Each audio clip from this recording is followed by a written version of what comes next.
জেলার নাম করব না।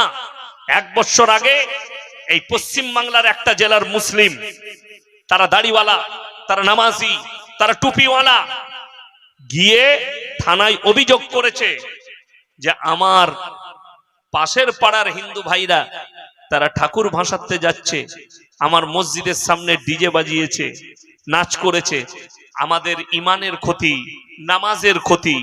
আমি চিন্তা করলাম এই দাড়িওয়ালাগুলো কত বড় হারামখোর এবং কত বড় মিথ্যক, অথচ সেই জায়গাতেই ঈদের চাঁদ রাত থেকে হারামখোররা ডিজে বাজাচ্ছে। তাদের নামে এরা যায়নি থানায় অভিযোগ করতে যে মসজিদের পাশে, মসজিদের গায়ে ডিজে বাজাচ্ছে, বোর্ড লাগিয়ে ডিজে বাজাচ্ছে, ড্যান্স করছে। কেন অভিযোগ করতে যায়নি? ওই হারামের আওলাদগুলো তো ওরাই জন্ম দিয়েছে, ওই হারামখোরগুলোকে জন্ম ওরাই দিয়েছে, ওই জন্য তাদের নামে অভিযোগ করবে না।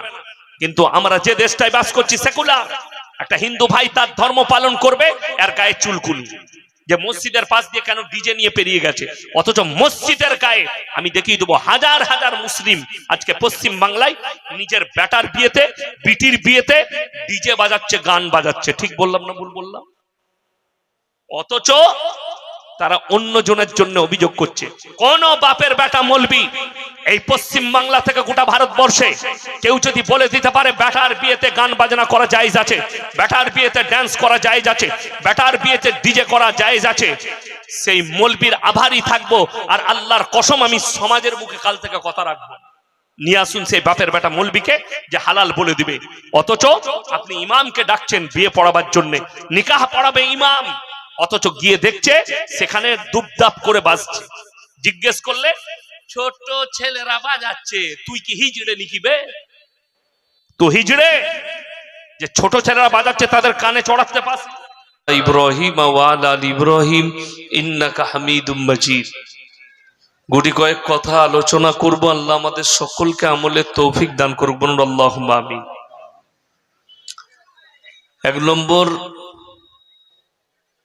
পৃথিবীতে আল্লাহর যতগুলো সৃষ্টি আমরা দেখতে পাচ্ছি তার মধ্যে সব থেকে সুন্দর উত্তম সৃষ্টি হচ্ছে মানুষ। বলুন আলহামদুলিল্লাহ। সব থেকে সুন্দর সৃষ্টি মানুষ। কোরআনে আছে সূরা কাহাফের একবারই প্রথম পৃষ্ঠায়, ইন্না জাআলনা মা আলাল আরদি জিনাতাল লাহা লিনাবলুয়াহুম আইয়ুহুম আহসানু আমালা। এই গোটা পৃথিবী সুসজ্জিত করেছি, সাজিয়েছি শুধুমাত্র আমার বান্দাদের জন্য। পাহাড় পর্বত, দরিয়া, নদ নদী, নালা, পশু পক্ষী, ফল ফ্রুট, ফুল, কীট পতঙ্গ সব দিয়ে আল্লাহ সাজিয়েছেন। কার জন্য? বান্দার জন্য। আল্লাহ বান্দার কাছ থেকে একটা জিনিস চেয়েছেন, সেটা হচ্ছে নেক আমল, সৎ কর্মটা আল্লাহ চেয়েছেন, ভালো কাজ। জীবনে আমাদের জিন্দেগিতে কোনটা কাজে লাগবে? আমি কিন্তু এখনো বক্তব্য শুরু করিনি, আমি প্রথমে আল্লাহকে চিনাচ্ছি আপনাদের। আপনি যে সৃষ্টি আর তিনি যে সৃষ্টিকর্তা, তিনি কে, তিনার বড়াই কি, আর আপনি যে সৃষ্টি, আপনার কি অস্তিত্ব, আপনার কি দাম, আপনার কি মূল্য, এটা আমি বুঝিয়ে দিচ্ছি, তারপরে বক্তব্য শুরু করব। আমাদের যে জীবনে আমরা এত মূল্য দিই, মানুষ ডাক্তার দেখায়, ওষুধ খায় ভালো থাকার জন্য না মরে যাওয়ার জন্য? কথা বলেন। ভালো থাকার জন্য। কলকাতায় দেখালো শরীর সুস্থ হচ্ছে না বলে ব্যাঙ্গালোর চলে যায়। এখন তো বেশিরভাগ বাঙালিরা ব্যাঙ্গালোর পালাচ্ছে। পেটের প্রবলেম হায়দ্রাবাদ, ক্যান্সার মুম্বাই। ভালো থাকার জন্য, বাঁচার জন্য ডাক্তার দেখায়। তাইলে শরীরটার মূল্য কত আপনার কাছে, তাই না? আমাদের কাছে বড় মূল্য। খাবার খেতে বসলে আমরা ওই খাবারটা খাই না যেটা আমার মিজাজ চাই না, মিজাজের মতো খাবার খাই। কথাটা বুঝতে পারেননি? তাইলে শরীরের একটা মূল্য মানুষের কাছে আছে। যেমন আমাদের অনেক ইয়ং ছেলে এখন তারা জিমে যাচ্ছে, জিমে যায় বডি করার জন্য, কি বুঝলেন, দিয়ে এই মাসালগুলো কি বুঝলেন, দামি দামি গেঞ্জি পরে দেখাচ্ছে আমি একদম সালমান খানের মতো হয়ে গেছি, চলন আলাদা, সবকিছু আলাদা। তো এই শরীরটার বডিটার দাম কত আপনার কাছে? তিনটে অংশ আল্লাহ আমাদের করেছেন জীবনের। কটা বললাম বাবা? তিনটে। একটা হচ্ছে আল্লাহর নিজস্ব, একটা আল্লাহর নিজস্ব, সেটা কি? আমাদের শরীরের মধ্যে সব থেকে দামি পার্স, যতগুলো অঙ্গ প্রত্যঙ্গ আছে শরীরের মধ্যে সব থেকে দামি অঙ্গ কোনটা বাবা? কথা বলে। আমরা তো বোকা মৌলবি, আমরা স্কুলে যাইনি বেশি দিন, আপনারা গেছেন। কোনটা দামি মূল্য? হেড। আচ্ছা, এইটাই তো, আমরা মৌলবি বোকা, আমরা মাদ্রাসায় পড়নেওয়ালা লোক, আর আপনারা স্কুল কলেজের লোক। আপনারা বলছেন হেড, কেউ বলছে কিডনি, কেউ বলছে লিভার, কেউ বলছে হার্ট। কিন্তু আল্লাহর কসম করে বলছি, শরীরের সব থেকে দামি পার্সটার নাম হচ্ছে রূহ, জান। আপনার হেডও আছে, সব মালি আছে, রুহটা যদি না থাকে আপনি কথা বলতে পারবেন? কথা বলে না, লড়তে পারবে? মানুষ কখন মারা যায়? মাথাও থাকে না, মরে গেলে মাথাটা থাকে না, উড়ে যায়। মানুষ মরে গেলে লিভারটা উড়ে যায় না। লিভার খারাপ হওয়া বাহানা, কিডনি ফেল হওয়া বাহানা, ব্রেন স্ট্রোক বাহানা, মৃত্যুটা সত্য। যতগুলো মুর্শিদাবাদে ডাক্তার আছে, বহরমপুরের মেডিকেল থেকে কলকাতায়, সব এক কাছে করে দেন। আর ডাক্তার দিকে জিজ্ঞেস করুন, স্যার আপনারা তো এত রুগী পাচ্ছেন প্রত্যেক দিন, মানুষের মধ্যে রুহটা কোথায় রাখা আছে একবার বলুন তো। আজ পর্যন্ত কোনো ডাক্তার বলতে পেরেছে রুহটা কোথায় আছে, জানটা কোথায় আছে? আল্লাহর কসম করে বলছি, কিয়ামতের সকাল পর্যন্ত বলার ক্ষমতা কোনো ডাক্তারের নেই, বিজ্ঞানের নেই। আল্লাহ নবী জানাবে মুহাম্মদুর রাসূলুল্লাহ, সকলে বলুন সাল্লাল্লাহু আলাইহি সাল্লাম, তিনি আল্লাহকে প্রশ্ন করলেন, ওয়ায়াসালুনাকা আনির রূহ, ওগো আল্লাহ রূহটা কি?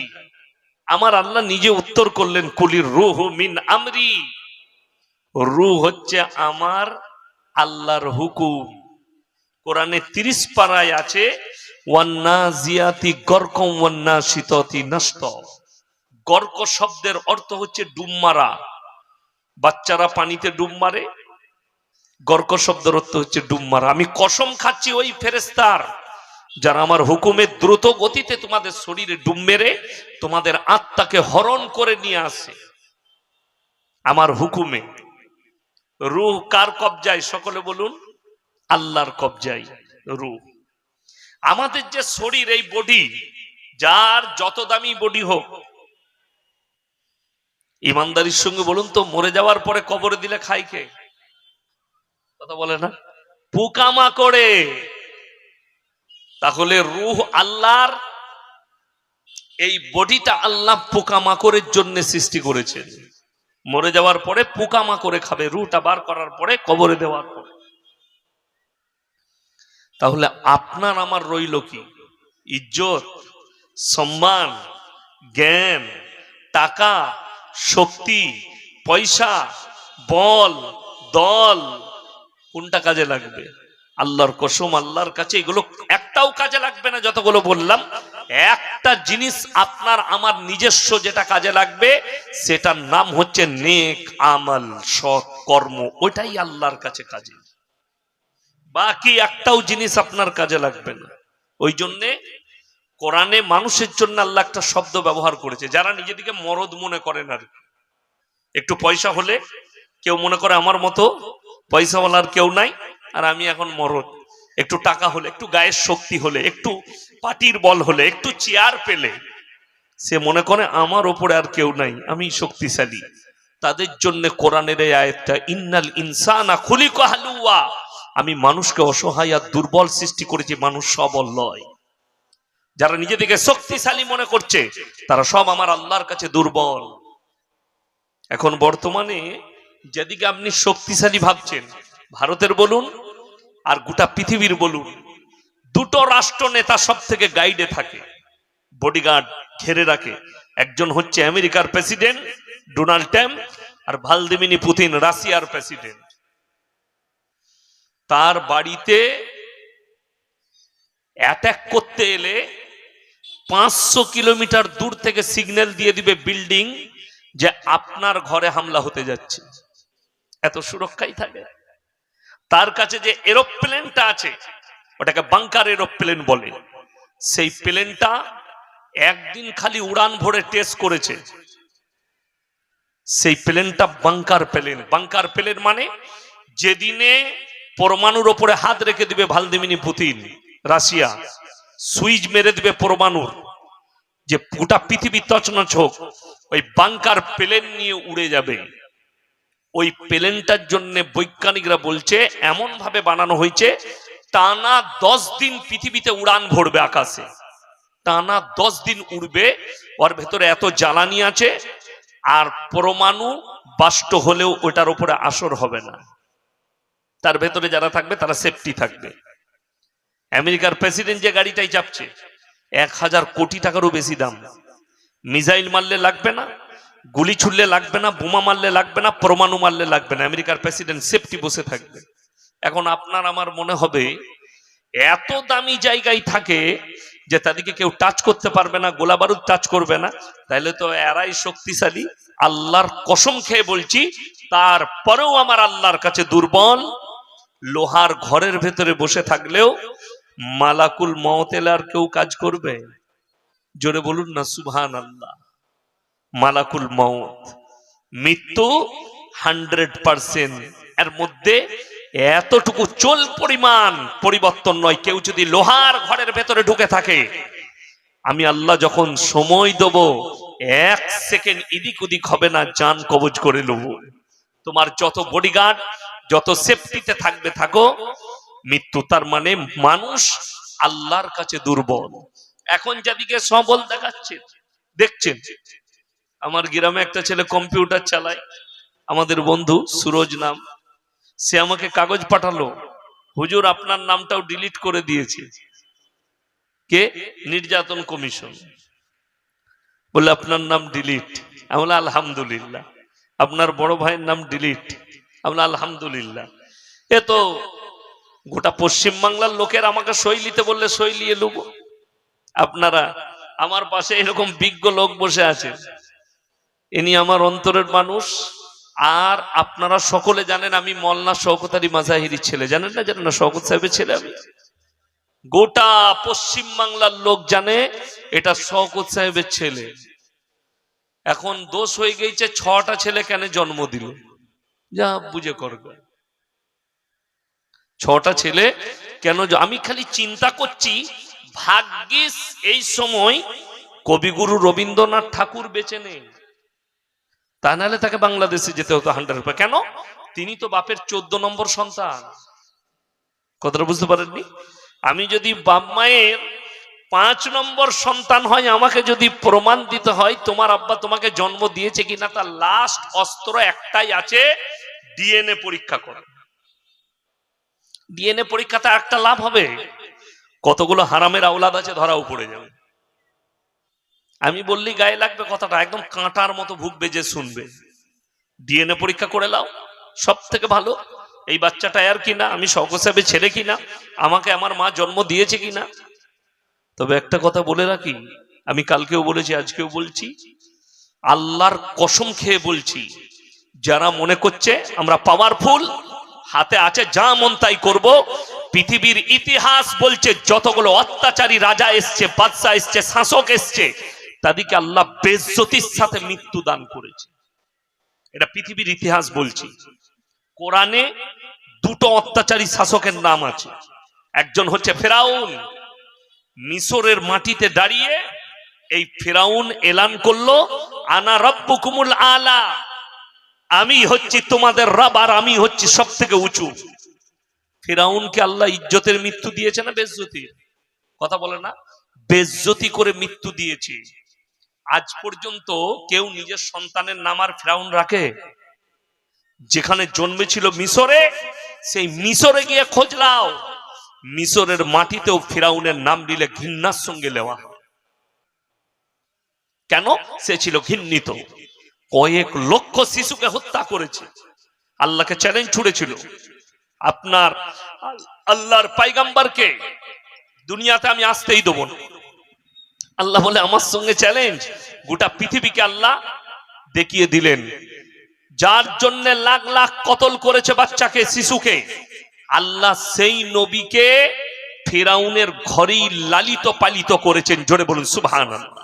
তার রাজ দরবারে লালিত পালিত করেছে, এবং ফিরাউন ভুলে গিয়ে আল্লাহর কুদরতে নিজের বেটা মনে করে রাজশাহীতে লালিত পালিত করেছে।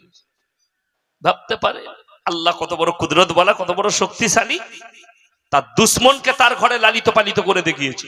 আল্লাহ বেজ্জতির সঙ্গে মৃত্যু দিয়েছে। নমরুদ ইব্রাহিম আলাইহিস সালাতু ওয়াস সালামকে আগুনের উপরে নিক্ষেপ করেছিল।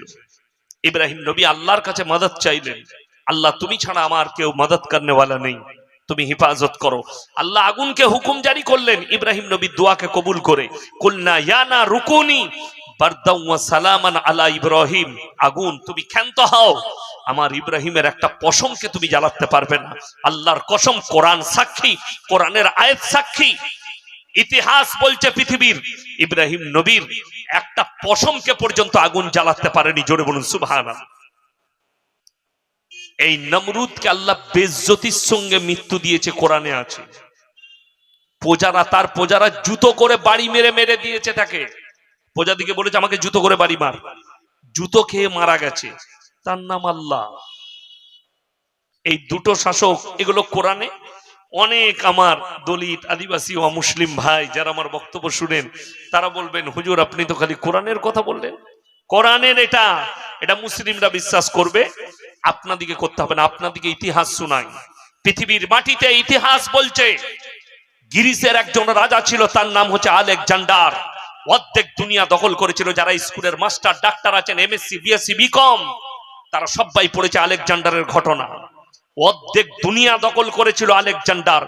যে দেশে আক্রমণ করেছে সেই দেশ দখল করে নিয়েছিল। বিষ পান করে মারা গেছে। এখন আলেকজান্ডার আছে না শেষ হয়ে গেছে? কথা বলে না, কথা বলে না, নাই, অস্তিত্ব শেষ, তার রাজত্বও শেষ। তাহলে তুমি কি করে ভাবলে তুমি কিয়ামত পর্যন্ত থাকবে? তুমি মরবে না, তোমার মৃত্যু আসবে না? আমি অত দূরেও নিয়ে যাব না। 2023 থেকে 2026 সাল, 4টা শাসককে আল্লাহ দেশ ছাড়া করেছে, অত্যাচারী শাসককে। 1 নম্বর, শ্রীলঙ্কার প্রধানমন্ত্রী দেশ ছেড়ে পালিয়েছে। তার দেশের মন্ত্রীদের পাছা ফাটিয়ে দিয়েছে, জনতা এত মার মেরেছে। মোবাইল খুললে দেখতে পাবেন, আমি জানি না, ইউটিউবে দেখছিলাম, খবরে দেখছিলাম, এত মার মেরেছে। দেশ ছেড়ে পালিয়েছে, তার জনতা এত মার মেরেছে। নাম্বার 2, রাজহাঁসের মাংস, পাতি হাঁসের মাংস, গোলদা চিংড়ি, পাবদা মাছ, ইলিশ মাছের পাতুড়ি, ভেটকি মাছের পকোড়া ডাইনিং টেবিলে রেডি। ম্যাডাম গোসল করতে ঢুকেছেন, বেরিয়ে খানা খাবেন। সেনা প্রধান ঢুকে গেল, 40 মিনিট সময় আছে, যা পারবেন লেন, আর গাড়ি হেলিকপ্টারে চাপুন আর পালিয়ে যান। জনস্রোত আসছে, আপনাকে হত্যা করে দিবে। রাঁধা ভাত আমার আল্লাহ খেতে দেয়নি, দেশ ছাড়া করেছে। সেই মেহমানটা আমাদের দেশেই বসে আছে, আমি নাম লুব না। সমঝদারো কে লিয়ে ইশারা কাফি হ্যায়। যারা বুঝতে পাচ্ছেন যে আমি কার জন্য বলছি, আপনারা বুঝে যান, নাম লিবার প্রয়োজন নেই। আমার বন্ধুগণ, আমার ভাই, যে আল্লাহ রাঁধা ভাত খেতে দেয়নি, দেশ ছাড়া করেছে, হাজার হাজার আলেমকে মওতের ঘাট উতরে দিয়েছে, হাজার হাজার মানুষকে, নিরীহ মানুষকে হত্যা করেছে, দেশ ছাড়া করেছে। জুলুম করার কারণে, খালি মজলুমের উপরে জুলুম করার, জনতার উপরে জুলুম করার কারণে আল্লাহ বেজ্জতি করে দেশ ছাড়া করেছে। নাম্বার 3, বাশার আল আসাদ, সিরিয়ার প্রেসিডেন্ট। 27 বছর তার রাজত্বকালে একটা মানুষকে টো বলতে দেয়নি। শুধু তাই নয়, দামাস্কের মসজিদে তালা মেরে রেখেছে। দামাস্কের মসজিদটা কোন মসজিদ? কিয়ামতের যতগুলো আলামত আছে তার মধ্যে দামাস্কের মসজিদটা হচ্ছে একটা আলামত, যেখানে ইমাম মেহেদী ইমামতি করবেন এবং দাজ্জালকে হত্যা করার জন্য দামাস্কের ওই মসজিদই আল্লাহ তাআলা হযরতে ঈসা মাসিহকে নামাবেন। ওই মসজিদেই নামবেন ঈসা মাসিহ। সেই মসজিদে তালা মেরে রেখেছে। এখন যান সিরিয়াতে, বাশার আল আসাদের বাড়িতে তার গোডাউনে 4,500 কোটি টাকার খালি 4 হুইলার রাখা, জনতার টাকায় এত অ্যাশ করেছে আর মানুষের উপর অত্যাচার। সে কোথায় পালিয়েছে আমার আল্লাহ ছাড়া, সে ছাড়া কোথাও জানে না কোথায় লুকিয়েছে। দেশ ছেড়ে পালিয়েছে, আল্লাহ বেজ্জতি করে দেশ ছাড়া করেছে, তার দেশ চলে গেল বিদ্রোহীদের হাতে। নাম্বার 4, 6 মাসও হয়নি নেপালের প্রধানমন্ত্রী দেশ ছেড়ে পালিয়েছে। একটা হেলিকপ্টারে দেখছি মন্ত্রীরা ঝুলে ঝুলে পালাচ্ছে, একজন আবার নিজের বউকেও নিচে বগলে, তুই পালিছ নাহলে তোকেও মারবে। পানিতে ছুটছে, তার প্যান্ট ছিঁড়ে দিয়েছে, এত মেরেছে একটা মন্ত্রী। তার লাল আন্ডার প্যান্টটা এখনো মোবাইল খুললে দেখতে পাবেন, লাল আন্ডার প্যান্ট পরে পানিতে ছুটছে আর পাছায় বাড়ি মারছে জনতা। তোরা যে বলছিলি বডিগার্ড, তোরা যে বলছিলি লালবাতি গাড়ি, তোরা যে বলছিলি সবুজ বাতি গাড়ি, যখন মজলুমের ওপরে জুলুম হবে আর তাদের চোখের পানিটা আল্লাহ যেদিনে কবুল করবে, সেদিনে তুমি পালাবার রাস্তাও খুঁজে পাবে না। আল্লাহ বেজ্জতি করে মৃত্যু দিবে, তা না হলে বেজ্জতি করে দেশ ছাড়াবে। এটা লিখে নাও, এটা পৃথিবীর ইতিহাস বলছি। যতগুলো রাজা অত্যাচারী হয়েছে তাদের মৃত্যুর সময়কালটা বড় খতরনাক হয়েছে, বড় বেজ্জতির সাথে মৃত্যু হয়েছে। ওই জন্যে কেউ অত্যাচারী হবেন না। আপনি যদি গ্রামের নেতা হন, এলাকার নেতা হন, আপনি যদি গ্রামের শাসক হন, অত্যাচারী হবেন না। তা না হলে কাগজ থেকে এটা নোট করুন। আপনি যদি অত্যাচারী হন, আপনার বেজ্জতি আপনার কপালে লেখা আছে, আপনি কাগজে লিখে আলমারিতে নোট করে রেখে দিবেন। আপনি বলবেন ইয়াসিন সাহেব বলে গিয়েছিল, যেদিন আপনার বেজ্জতি হবে সেদিনে খুলে দেখবেন যে আপনি খালি অত্যাচারী হওয়ার কারণে আপনার কাছে টাকা আছে, নম্রভদ্র হয়ে যান। আল্লাহ টাকা দিয়েছে, আল্লাহ তুমি কেড়ে নিতে পারো। আপনাকে আল্লাহ শক্তি দিয়েছে, শক্তির অপব্যবহার করবেন না। শক্তির ব্যবহারটা করুন কোথায়? মানুষ জনসাধারণের সেবায়। আল্লাহ আপনাকে পদ দিয়েছে, তার সেবাতে সময় কাটান। আল্লাহ টাকা দিয়েছে, গরিব দুঃখী এতিম মিসকিন তাদের পেছনে আপনি টাকা খরচ করেন, তাদের হেল্প করুন। আল্লাহ টাকা দিয়েছে, এখনই কেড়ে নিতে পারে। আপনি কতক্ষণ দান করবেন? টাকা না থাকলে না, টাকা যতদিন আছে ততদিন দান করুন। টাকা যেদিনে থাকবেন আপনাকে দান করার প্রয়োজন নেই। গরিবের কথা ভাবুন। ওই জন্যে যারা ইসলাম বুঝতে পারেননি, কিছু গোয়ার গোবিন্দ আছে, কিছু গোয়ার আছে, অশিক্ষিত আছে, যারা ইসলাম বুঝতে পারেননি। ইসলাম মানে শুধু নামাজ, রোজা, তসবিহ, তেলাওয়াত, কলমা, হজ, যাকাত এটারই নাম নয়। মাথা থেকে পা পর্যন্ত পরিপূর্ণ জীবন ব্যবস্থার নাম হচ্ছে ইসলাম, যেটা পুরো আদর্শ রাসূল আকরাম সাল্লাল্লাহু আলাইহি সাল্লামের আদর্শে ঘেরা হবে, তার বাইরে নয়। তার বাইরে এতটুকু নয়। ইমানদারির সঙ্গে বলুন, হে আমার মুর্শিদাবাদের ভাইয়েরা, এটা নোয়াদা থানা, তো নোয়াদা থানা অনেক বড় থানা। আমার ভাই, আমি এই দিকটাই আসি নাই, আমি ওই দিকে গেছি, বালি শ্যামনগরের কাছে। এটাই শ্যামনগর না? হ্যাঁ, আমি অনেকবার এলাম জলসাই, আপনাদের এখানে এলাম। এই গ্রামে প্রথম। আমার বন্ধুগণ, আমার ভাই, ইমানদারির সঙ্গে বুকে হাত রেখে বলুন তো, আমরা সবাই আল্লাহকে বিশ্বাস করব ইনশাআল্লাহ? জোরে বলুন না ইনশাআল্লাহ। ইনশাআল্লাহ। দেখুন, আল্লাহকে বিশ্বাস করলে আল্লাহর সব হুকুম মানতে হবে। আল্লাহ যেগুলো নিষেধ করেছেন করা যাবে না।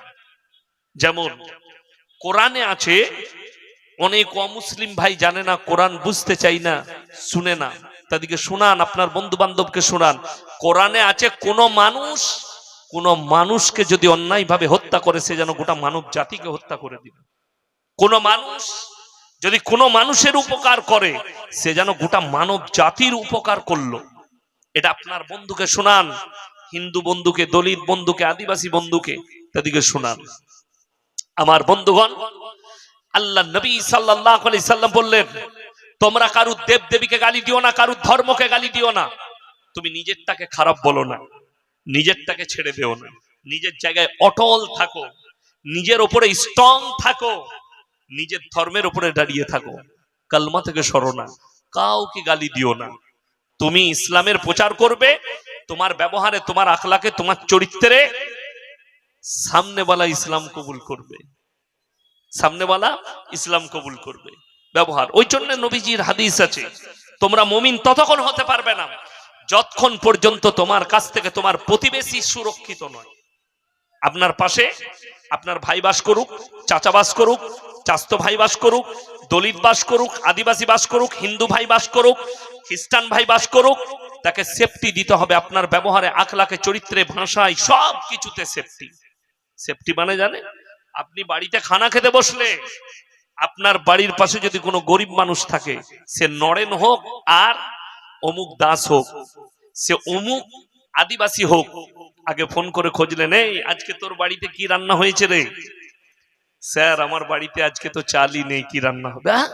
চাল নেই, তাড়াতাড়ি আমার বাড়িতে আয়, এলে 1 কিলো চাল নিয়ে যা, 50 টাকা নিয়ে যা, একটু সবজি ভাত রান্না করে খা। আপনি এত বড় নেকির হকদার হবেন এবং রাসূলের সুন্নাত আদায় করা হবে। নবীজি বলেছেন, খোঁজ লাও তোমার পাশের বাড়ির গরিবের চুলাটা জ্বলেছে কিনা।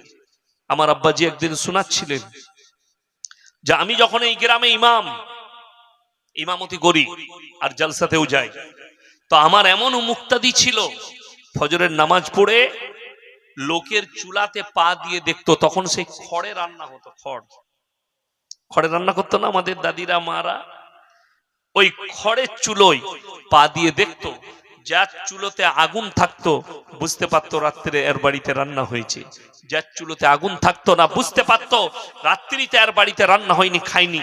সে বড় জমিদার ছিল, পয়সাওয়ালা ছিল, সে সঙ্গে সঙ্গে চাল ডাল দিয়ে সবজি কিনে তারা ঘুম থেকে উঠার আগে তার দরজায় নামিয়ে দিয়ে চলে আসে, যাতে বুঝতে না পারে যে আমি দিয়ে গেলাম। আর এখন ঘুরিয়ে নিয়ে পালিয়ে আসবে, আমাদের যা অভ্যাস, তাই না? ঘুরিয়ে নিয়ে নেবো আমরা। তারা ছিল ইমানদার। ওই জন্য কোরআনে এখনকার যুবকরা, এখনকার আমরা 2-4 দিন নামাজ পড়ে, 2 দিন তাহাজ্জুদ পড়ে বলছে আমি তো জান্নাতের উত্তরাধিকারী হয়ে গেছি। কিন্তু কোরআন কি বলছে জানেন? সাবিকুনা সাবিকুন উলাইকাল মুকাররাবুন ফি জান্নাতিন নাঈম সুল্লাতুম মিনাল আউয়ালিন ওয়া কালিলুম মিনাল আখিরিন। হে নবী বলে দাও, তোমাদের মধ্যে থেকে অল্প সংখ্যক আর তোমাদের পূর্ববর্তীদের মধ্যে থেকে বেশি সংখ্যক লোক জান্নাতে যাবে। তারা খালি তাদের ব্যবহারে, আখলাকে, চরিত্রে, সব কিছুর কারণে তারা আগে জান্নাতে যাবে, তোমার থেকে আগে। আপনি বলবেন আমার আব্বা তো ঠিক মতো সূরাটা পড়তে জানতো না। তোমার আব্বা সূরাটা একটু ভেঙে ভেঙে পড়েছে, নামাজটা একটু গোলমাল হয়েছে, তুমি সূরাটা খুব সুন্দর পড়ো, নামাজটা খুব সুন্দর পড়ো, তারপরেও জান্নাতে আটকে যাবে। তার কারণ কি জানেন? ফাঁস কাতারে নামাজ তো পড়ছেন, সূরাটা খুব সুন্দর পড়ছেন, তাহাজ্জুদ তো ছাড়েন না, কিন্তু ভাইয়ের সাথে আপনার কথা নেই। কথাটা বুঝতে পারেন? ভাইয়ের সাথে আপনার সম্পর্ক নেই, আপনি বলছেন জান্নাতে যাব। বোনের সাথে আপনার সম্পর্ক নেই, আপনি বলছেন জান্নাতে যাব। ভেবে দেখেন, ইসলামী শরীয়তে আত্মীয়তার সম্পর্ক ছিন্ন করা হারাম। যারা ভাইয়ের সাথে কথা বলেন না, কাল সকালে উঠে ভাইয়ের কাছে যাবেন, ভাইয়ের হাত দুটো ধরে বলবেন ভাই আমারই ভুল হয়েছে, ক্ষমা করে দে। ভাইয়ের সাথে কথা বলুন, ভাইয়ের সঙ্গে সম্পর্ক রাখুন। আমার বন্ধুগণ, আমার ভাই, সবাই আজকে নিয়ত করুন আমরা সবাই মুমিন হব ইনশাআল্লাহ। হাত তুলে বলুন তো ইনশাআল্লাহ মুমিন হব। দেখুন, আল্লাহর সব কাজ যদি আপনি করতে চান, যে আল্লাহ যেগুলো নিষেধ করেছে করব না, ইমানদারির সঙ্গে নোয়াদা থানার এতগুলো মানুষ এসে বসলেন, এত মা বোন বসে আছেন, ইমানদারির সঙ্গে বলুন তো ইসলামী শরীয়তে সুদ খাওয়া হারাম না হালাল? কথা বলে না? হারাম। আপনারা বলছেন তো, তার মানে নোয়াদা থানায় একটা মুসলমান সুদ খায় না। কথা বলে না? খায়, খায়। মাশাআল্লাহ। ভাই, যারা জায়গা পাচ্ছেন না সামনে এসে বসে যান, সামনে খালি আছে। আর কমিটির মানুষকে বলছি, কেউ আর টানাটানির জন্য বলবেন না, বক্তব্যের মধ্যেখানে ডিস্টার্ব করবেন না। যার মন যাবে সে জায়গা খুঁজে বসে যাবে, ডেকে ডেকে জান্নাতে নিয়ে গেলে জায়গা হবে না। কথাটা বুঝতে পারেননি? ডেকে ডেকে জান্নাতে ভরা যাবে না। সামনে জায়গা আছে, সাইড দিয়ে এসে বসে যান, এই দিকে এসে ঢুকে বসে যান, এই সামনে দিয়ে ঢুকে বসে যান। যারা পেছনে দাঁড়িয়ে আছেন জায়গা পাচ্ছেন না মনে করছেন, সামনে অনেক জায়গা খালি আছে। আপনাদেরকে একবার তাকবীর দিচ্ছি, সবাই এগিয়ে চলে আসুন তো। নারায়ে তাকবীর। এগিয়ে আসুন, একটু এগিয়ে আসুন, সামনে জায়গাগুলো পূরণ করে নেন ইনশাআল্লাহ, পেছনে ভাইরা বসতে পাবে। নারায়ে তাকবীর। হ্যাঁ, এগিয়ে আসুন। এই চশমাওয়ালা, চোখে কি হয়েছে? চোখে ক্ষতি আছে বাবু, কিছু হয়েছে? আচ্ছা আচ্ছা, পড়ো পড়ো পড়ো, খুব ভালো লাগছে তোমাকে, দারুণ। যাই হোক, এগিয়ে আসুন, ভেতরে ঢুকে বসে যান, সামনের দিকে এগিয়ে আসুন। এইদিকেও জায়গা খালি আছে ভাই, একটু ওইখানে জায়গা খালি আছে, এখানে খালি আছে, একটু ঢুকে ঢুকে বসে যান। তো আমি যেটা বলছিলাম যে সুদ খাওয়া হারাম, এই যে হারাম, এই হারামটা কি আমাদের কথা না আল্লাহর কথা? বাবা, আল্লাহর কথা, কোনো মৌলবীর কথা নয়। অর্থাৎ আমাকে গাল দিবেন না, আমার হাবিবুর রহমান ভাইকে গাল দিবেন না, পাশে মৌলবী বসে আছে এদিকে গাল দিবেন না। আমরা হারাম বলিনি, আল্লাহ কোরআনে বলেছেন ওয়াহাল্লাল্লাহুল বাইয়া ওয়া হাররামার রিবা, সুদকে হারাম করেছি, ব্যবসাকে হালাল করেছি। ব্যবসা করুন, পেঁয়াজের ব্যবসা, আলুর ব্যবসা, সবজির ব্যবসা করুন, যত ব্যবসা আছে করুন, কোনো অসুবিধা নাই, হালাল। কিন্তু আল্লাহ সুদকে হারাম করেছেন। যে ব্যক্তি হারাম জানার পরে সুদ খেলো, সর্বপ্রথম সে আল্লাহর সঙ্গে যুদ্ধ ঘোষণা করে দিল, সর্বপ্রথম আল্লাহর সঙ্গে যুদ্ধ ঘোষণা করলো। নাম্বার 2, যে ব্যক্তি হারাম জানার পরে সুদ খেলো, এই লোক, নবীজি বললেন, নিজের আপন জন্মদাতা মায়ের সঙ্গে জিনা করার পাপ করলো। বলুন নাউজুবিল্লাহ। অবাক হবেন, এত মাদ্রাসা, এত মসজিদ, এত জলসা, এত কিছু, এত ইস্তেমা, তারপরেও মনে হচ্ছে যে আমরা কামিয়াবি লাভ করেছি। না, আমরা নাকাম, আমাদের মিশনে, আমাদের মেহনতে আমরা নাকাম। বেঈমান কাফেররা কামিয়াবি লাভ করেছে, বেঈমান কাফেররা কামিয়াবি লাভ করেছে। তার কারণ প্রমাণ দিচ্ছি,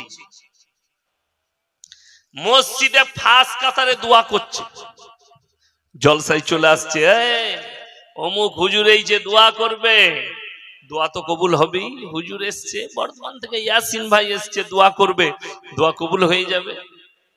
ও দোয়া করছে ইয়াসিন সাহেবের সাথে, আর তার বউ হচ্ছে বন্ধন লোন, গ্রুপ লোনের হেড। কথাটা বুঝতে পারেননি? গ্রুপ লোন জায়েজ আছে তো নাকি? কথা বলে না, গ্রুপ লোন জায়েজ না না জায়েজ? হ্যাঁ, আপনার এলাকায় যদি কোনো বাপের বেটা মৌলবি থাকে, তাকে স্টেজে নিয়ে আসুন, তিনি হালাল বলে দিবেন, ক্যামেরা চলছে, গোটা জাতি দেখবে। আমি অন্যায় স্বীকার করে নেবো যে আমি জানি না, যে হালাল সে প্রমাণ দিবে কোরআন হাদিসের দ্বারা। না, গ্রুপ লোন হালাল। 1 নম্বর হারাম তো বটেই, এবং যাদের বিবিরা এই গ্রুপ লোন করছে আর আপনি সম্মতি দিয়েছেন যে না গ্রুপ লোন করে নিয়ে আয়, হাদিসে আছে দাইয়ুস কোনদিন জান্নাতে প্রবেশ করবে না। দাইয়ুস কে জানেন? যে নিজের বিবিকে, বিটিকে, মাকে, বোনকে বেপর্দা করে রাস্তায় বের করে দেয়, চলে যা, কাজ মিটিয়ে আয়। এই আমাদের ঈদ পেরিয়ে গেল, ঈদে বেশিরভাগ বাজার কে করতে গেছে? খালা, খালু ঘরে, খালা বাজারে।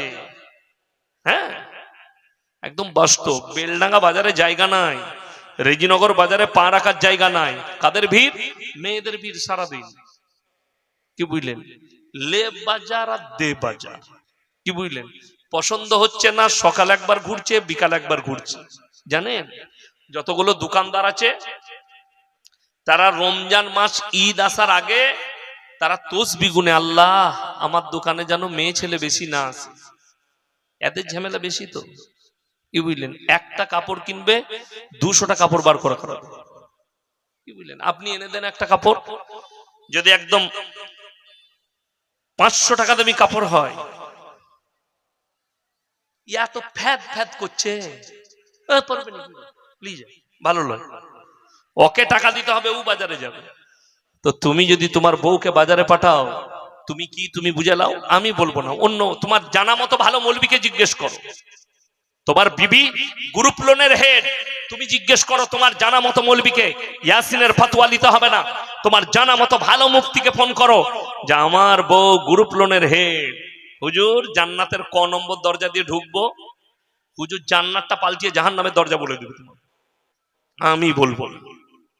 বিবেককে জিজ্ঞেস করুন, তা না হলে মুসলমানের কাছে সুদ হারাম হলো কি করে? আমি নোয়াদা থানায় প্রমাণ দেবো, মুসলিম ছেলে মদ বিক্রিও করে আর মদ খাই, গাঁজা বিক্রি করছে আর গাঁজা খাচ্ছে মুসলিম ছেলে। লটারি টিকিট হারাম না হালাল?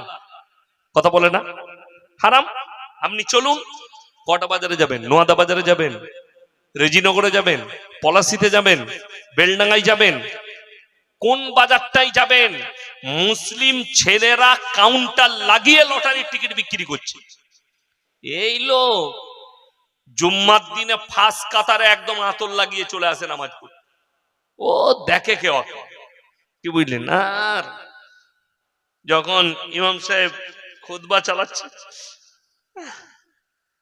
সুবহান সুবহান, খালি চিন্তা করছে লটারির টিকিট হারাম কেন। আজকে মুসলমানের কাছে যদি হালাল হতো, আমরা মৌলবীরা ইমামতিও করতাম না, মাদ্রাসাতেও পড়াতাম না। একটা করে প্রত্যেক দিন লটারি কাটি, 1 কোটি লেগে গেলেই তোর মসজিদ বুঝে লিখে আমি ঘর যাচ্ছি। আপনারা বুঝতে পারেননি? হারাম বলি তো আমরা মৌলবীরা কাটতে পারিনি। তোমার ইমাম যদি লটারি না কাটে, তোমার জন্য বৈধ কে বলে দিল? যদি ইমামের জন্য সুদ হালাল না হয়, মৌলবীদের কাছে যদি হালাল না হয়, তোমার কাছে হালাল কি করে হলো? মদ যদি প্রকাশ্যে হারাম জানো, তারপরও পান করছো, তুমি জান্নাতের আশা করে বসে আছো। আমার ভাই, আমার বন্ধুগণ, আমার মা বোন যারা আছেন, যারা গ্রুপ লোন করছেন, বন্ধন লোন করছেন, শুনেলেন, সুদ দেনেওয়ালা লেনেওয়ালা উভয়ে পাপী। কিরকম পাপী? যে তার মধ্যখানে দালাল থাকবে, যে ব্যবসার সাথে জড়িত থাকবে, যে লেখালেখি করবে, যত রকমের কাজ আছে সুদের কারবারে, যতজন থাকবে সমান পাপের হকদার হবে। সব থেকে বড় ডেঞ্জার পাপ নিজের জন্মদাতা মায়ের সঙ্গে জিনা করার পাপ। আপনি বলছেন মৌলবীকে দাওয়াত দিয়ে জান্নাতে যাব, মৌলবীকে খাইয়ে জান্নাতে যাব? তোমার বিবেক আর তোমার বুদ্ধিকে জিজ্ঞেস করো। আমি যাত্রার কথা বলবো না, তিনি হচ্ছেন আমাদের প্রিয় নবী হযরত মুহাম্মদ মুস্তাফা, সকলে বলুন সাল্লাল্লাহু আলাইহি সাল্লাম। নবীজি ছুটলেন, খবর এলো আপনার চাচা যান মারা যাবে। আপনি ইয়াসিনকে দোয়ার জন্য ভাড়া করেছেন, ইয়াসিনের দোয়াটা কেমন? আর আমি যার কথা বলছি তিনি হচ্ছেন পৃথিবীর আদি থেকে অন্ত পর্যন্ত সৃষ্টির শ্রেষ্ঠ, আল্লাহর শ্রেষ্ঠ পয়গম্বর। খবর এলো আপনার চাচা যান মারা যাবে, মৃত্যুর শয্যায় আছে, জাকামদানি চলছে। নবীজি ছুটলেন, চাচার হাতটা টিপে ধরলেন আর বললেন, চাচা আমি তোমার ভাইপো মুহাম্মদ, একবার খালি কলমাটা পড়ে নাও, আমি আল্লাহর কাছে তোমার জন্য কেঁদে কেঁদে ক্ষমা চাইব। আল্লাহ নবীর কি উত্তর এলো জানেন? হে আমার ভাইপো, আমি যদি আজকে কলমা পড়ে নি, লোকে বলবে মৃত্যু ভয়ে কলমা পড়েছে। আমার আল্লাহ রাব্বুল আলামিন নবীজির কাছে আয়াত পাঠিয়েছেন, ইন্নাকা লা তাহদি মান আহবাবতা ওয়ালাকিন্নাল্লাহা ইয়াহদি মান ইয়াশা। হিদায়াতের মালিক হচ্ছে আমি আল্লাহ। হে নবী, আমার ইচ্ছা নেই তোমার চাচা কলমা পড়তে পারবে না। নবীজি সাল্লাল্লাহু আলাইহি সাল্লামের চাচা যান চলে গেলেন। আল্লাহ নবী এরপরে আল্লাহর কাছে কি দোয়া করলেন? ওগো আল্লাহ, তুমি আমাকে যতদিন না নিষেধ করবে, আমি আমার চাচার জন্য কেঁদে কেঁদে ক্ষমা চাইবো। আল্লাহ নবী ক্ষমা চাইছেন, আল্লাহ আমার চাচাকে ক্ষমা করে দাও, আমি তো তোমার প্রিয় নবী। আল্লাহ তাআলা জিবরিল আমিনকে পাঠালেন, কোরআন নিয়ে যাও আমার নবীকে নসিহত করে দাও, আমার তরফ থেকে আয়াতটা পাঠিয়ে দাও, মা কানা লিন নাবিয়্যি ওয়াল্লাযীনা আমানু আইয়াস্তাগফিরু লিল মুশরিকিন ওয়ালাউ কানু উলি কুরবা। হে নবী, কান খুলে শুনে নাও, যারা মুশরিক হয়ে বেঈমান কাফের বদ্দিন হয়ে মারা গেছে, তাদের জন্য দোয়া করতে পাবে না, যদিও সে তোমাদের নিকটতম আত্মীয় হয়। আল্লাহ যদি নবীকে নিজের চাচার জন্য দোয়া করতে নিষেধ করে, তোমার বাপ সুদের উপরে হারাম জানার পরে সুদের উপরে জীবন কাটিয়ে মারা গেছে, তোমার সন্তান হারাম জানার উপরে মদের ব্যবসা করেছে, গাঁজার ব্যবসা করেছে, মদের ভাটিতে জীবন কাটিয়েছে, কোনদিন পশ্চিম দিক মসজিদের ভেতরের পশ্চিম দিকটা কেমন এটাও দেখেনি, আর তুমি বলছো মৌলবি ভাড়া করে দোয়া করে ইয়াসিন সাহেবকে নজরানা দিয়ে দোয়া করিয়ে জান্নাতে পাঠাবো। তোমার মৌলবিও মার খাবে আর তুমিও খাবে, রেডি থাকো। এটা 1 নম্বর গেল।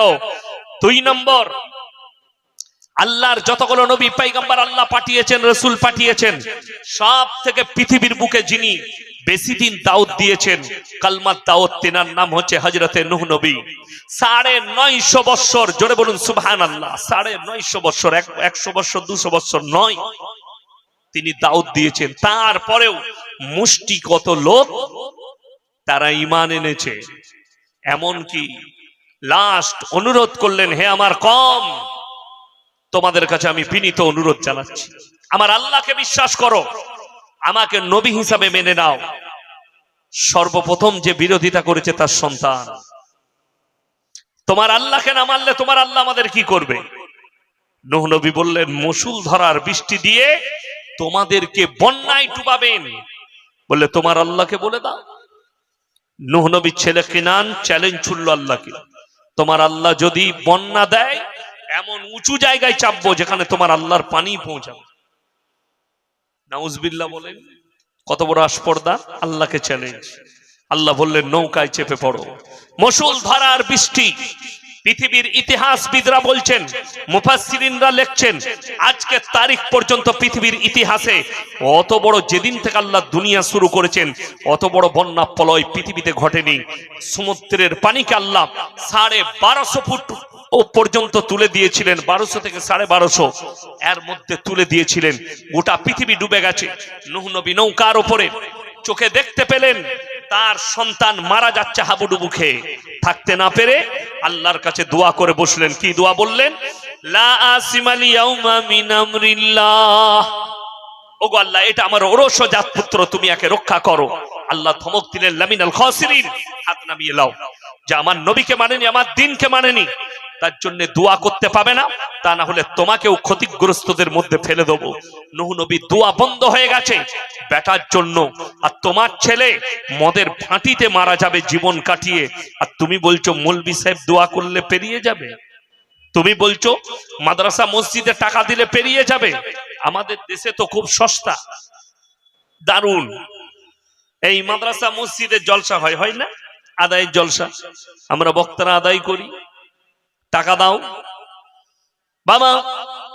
আল্লাহর রাস্তায় মসজিদে কেউ যদি ১০০০ টাকা দান করে, আল্লাহ তাকে তার বদলে জান্নাত দেবে।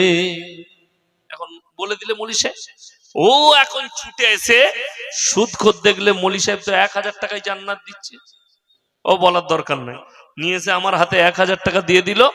আমি বললাম, আহারে বান্দার, কোথায় বসেছিল, ছিল কি না ছিল, ১০০০ দিল, দিয়ে জান্নাতে ভরে দিল। সে মনে করলো এর থেকে ভালো জান্নাত আর কোথাও নাই, মৌলী সাহেব জান্নাত দিচ্ছে। নাউজুবিল্লাহ। তুমি একবার বলেছো মৌলী সাহেবকে যে এটা আমি সুদের টাকা দিচ্ছি, আমি সুদখোর?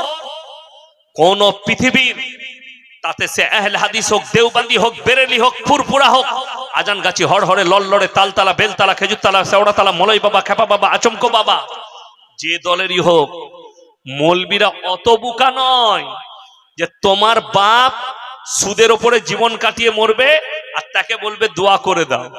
আমরা কি দোয়া করি? আল্লাহ আমাকে ১০,০০০ টাকা দিয়ে দাওয়াত করে এনেছে, দেশি মুরগি দিয়ে ভাত দিয়েছে, আল্লাহ এর বাপকে যা হোক করে জান্নাতে দিতে হবে, চিরজীবন সুদ খেত। এরকম দোয়া শুনেছেন পুরো মৌলবী? কেউ করে? আমরা কি দোয়া করি? আল্লাহ মুমিনিন মুমিনাত, মুসলিমিন মুসলিমা, মুমিনিন মুমিনা, মুসলিমিন মুসলিমা। আল্লাহ চাচা খুব ইমানদার ছিলেন, নামাজ পড়তেন, আল্লাহ তুমি তার গুনাহগুলোকে মাফ করে দাও, বলা যাবে? আচ্ছা বলুন তো, এটা বলা যাবে? আল্লাহ চাচা তো তোমাকে মানতো না, আল্লাহ তোমাকে কোনোদিন বিশ্বাস করে নাই, আল্লাহ সারা জীবন সুদ খেয়েছে, আল্লাহ আর আমাকে যখন টাকা দিয়েছে আল্লাহ তুমি পার করে দাও। আপনি দুটো দোয়ার মধ্যে পার্থক্য আপনি খুঁজেলেন। আমার বন্ধুগণ, আল্লাহ নবীকে নিষেধ করেছেন তুমি আর তোমার চাচার জন্য দোয়া চাইতে পাবে না, যেহেতু মুশরিক হয়ে মারা গেছে, বেঈমান কাফের বদ্দিন হয়ে মারা গেছে, তার লেগে দোয়া চাইতে পাবে না। আর আপনি বলছেন আপনার বেটা, আরে রাতের বেলায় খবর পেলাম অমুক জন অ্যাক্সিডেন্ট হয়েছে, অমুকের ছেলে রেজিনগরে বাইক নিয়ে অ্যাক্সিডেন্ট হয়েছে। সকালবেলায় মৌলবীরা ঘরের দরজায় চেয়ার দিলেন বসতে। একজনকে জিজ্ঞেস করলাম, বাবা কি করে মারা গেল গো? বলে মৌলী সাহেব প্রত্যেকদিন ১ বোতল মদ খেত, কালকে ৩ বোতল খেয়ে গাড়ি চালাচ্ছিল, ঢুকিয়ে দিয়েছে লরির তলায়। আচ্ছা দোয়াটা আপনারা শিখিয়ে দেন, কি দোয়া করো? কোন দোয়াটা করলে জান্নাতে যাবে এটা আপনাদের মধ্যে কেউ একজন আমাকে শিখিয়ে দেন। আমি জানি না, আমি জানি না। আমাকে যদি বলেন আমি তার লেগে দোয়া করতে পারবো না। আমার মুখ দিয়ে দোয়া বেরোবে না, এরপর কারো মুখ দিয়ে বেরোতে পারে, সে দোয়া করবে। লোকটা সারা জিন্দেগি আল্লাহকে বিশ্বাস করলো না, অস্বীকার করলো। আরে ঈদ হয়ে গেল, মুসলমান কতটা নিকৃষ্ট হয়েছে, নিচে নেমেছে, আপনি অবাক হবেন। আমি মুর্শিদাবাদের প্রমাণ দেবো, জায়গাটা জানি না। ঈদের পরের দিন আমার হাওড়া জেলায় জলসা ছিল, হাওড়াতে। ঈদের পরের দিন, তারপরের দিন, তারপরের দিন, পরপর 6 দিন জলসা করেছি ঈদের পরের দিন থেকে। তো এই জলসার মধ্যে আপনি অবাক হবেন, আমি যেদিনে গেছি সেই দিনে দেখছি লেখা আছে পোস্টার, ঈদের শুভেচ্ছা, পোস্টার দিয়ে আছে। আর পোস্টারের চারিদিকে ডিজে লাগানো আছে, ডিজে। মানে এমন ভাবে ডিজে বাজছে, যদি হাই রোডের ওপরে কোনো হাটের পেশেন্ট যায় তা হাট ফেল করে ফেলবে। কারা বাজাচ্ছে? মুসলিম যুবকরা। আর আমি জেলার নাম করব না, 1 বছর আগে এই পশ্চিম বাংলার একটা জেলার মুসলিম, তারা দাড়িওয়ালা, তারা নামাজি, তারা টুপিওয়ালা, গিয়ে থানায় অভিযোগ করেছে যে আমার পাশের পাড়ার হিন্দু ভাইরা তারা ঠাকুর ভাসাতে যাচ্ছে, আমার মসজিদের সামনে ডিজে বাজিয়েছে, নাচ করেছে, আমাদের ইমানের ক্ষতি, নামাজের ক্ষতি। আমি চিন্তা করলাম এই দাড়িওয়ালাগুলো কত বড় হারামখোর এবং কত বড় মিথ্যক, অথচ সেই জায়গাতেই ঈদের চাঁদ রাত থেকে হারামখোররা ডিজে বাজাচ্ছে। তাদের নামে এরা যায়নি থানায় অভিযোগ করতে, যে মসজিদের পাশে, মসজিদের গায়ে ডিজে বাজাচ্ছে, বোর্ড লাগিয়ে ডিজে বাজাচ্ছে, ড্যান্স করছে। কেন অভিযোগ করতে যায়নি? ওই হারামের আওলাদ গুলো তো ওরাই জন্ম দিয়েছে, ওই হারামখোরগুলোকে জন্ম ওরাই দিয়েছে, ওই জন্য তাদের নামে অভিযোগ করবে না। কিন্তু আমরা যে দেশটায় বাস করছি সেকুলার, একটা হিন্দু ভাই তার ধর্ম পালন করবে, এর গায়ে চুলকুনি, যে মসজিদের পাশ দিয়ে কেন ডিজে নিয়ে পেরিয়ে গেছে। অথচ মসজিদের গায়ে আমি দেখিয়ে দেবো হাজার হাজার মুসলিম আজকে পশ্চিম বাংলায় নিজের বেটার বিয়েতে, বিটির বিয়েতে ডিজে বাজাচ্ছে, গান বাজাচ্ছে। ঠিক বললাম না ভুল বললাম? অথচ তারা অন্য জনের জন্য অভিযোগ করছে।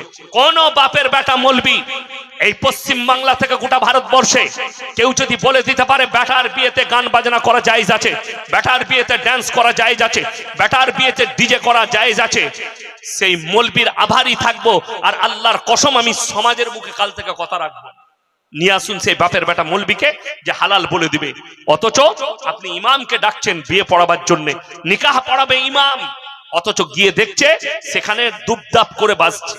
জিজ্ঞেস করলে ছোট ছেলেরা বাজাচ্ছে, তুই কি হিজড়ে নিকিবে?